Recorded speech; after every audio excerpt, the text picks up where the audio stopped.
എങ്കിൽ ദേഷ്യം പിടിച്ചിട്ട് കാര്യമല്ല, ധാർഷ്ട്യത്തിൽ കാര്യമല്ല, അവൾ തുറക്കൂല. അപ്പൊ എന്ത് ചെയ്യാം? അനുനയിപ്പിക്കാം. നിന്റെ സ്വാതന്ത്ര്യത്തിന് വേണമെങ്കിൽ, നിന്റെ ശാക്തീകരണത്തിന് വേണമെങ്കിൽ, നീ സമൂഹത്തിൽ ഉയരാൻ വേണമെങ്കിൽ എന്ത് ചെയ്യണം? നീ വസ്ത്രം തുറക്കണം. അങ്ങനെയാണ് ഞാൻ തുറക്കാം. ഒന്ന് ആലോചിക്കുക, എത്ര ബ്ലൈൻഡാണ് നമ്മൾ, എത്ര അന്ധരാണ് നമ്മൾ.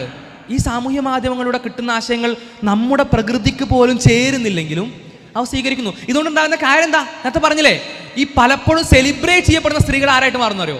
നമ്മളൊന്ന് ആലോചിക്കുക, പുരുഷന്മാരിലും സ്ത്രീകളിലും ടോപ്പ് മോസ്റ്റിൽ നിൽക്കുന്ന ആളുകൾ എടുത്തു നോക്കുക. ഏറ്റവും ടോപ്പിൽ നിൽക്കുന്ന ആളുകൾ പുരുഷന്മാരിൽ മോസ്റ്റ്ലി സ്കിൽഡ് ആയിട്ടുള്ള ആൾക്കാരെ നിൽക്കുക. സ്ത്രീകളിൽ പലപ്പോഴും ഏറ്റവും ഫേമസ് ആരാന്ന് ചോദിക്കുമ്പോൾ മോഡൽസിനെ നമുക്ക് അവിടെ കാണാൻ കഴിയും, അല്ലെങ്കിൽ സിനിമ ആക്ടേഴ്സിനെ കാണാൻ കഴിയും. അതിലധികം ആളുകളുടെയും ചിത്രത്തിൽ പകുതിയിലധികം തുണി ഉണ്ടാവില്ല. അതിനർത്ഥം സ്ത്രീകൾക്ക് സ്കില്ലില്ല എന്നാണോ? സ്ത്രീകൾക്ക് സ്കില്ലുണ്ട്, പക്ഷെ അവർ അതിലല്ല എക്സൽ ചെയ്യേണ്ടത്. അവർ എക്സൽ ചെയ്യേണ്ടത് ഇതിലാണ്. ഏതിൽ? പുരുഷന്മാരെ മുന്നിൽ സൗന്ദര്യം തുറക്കുന്നതിൽ. ആര്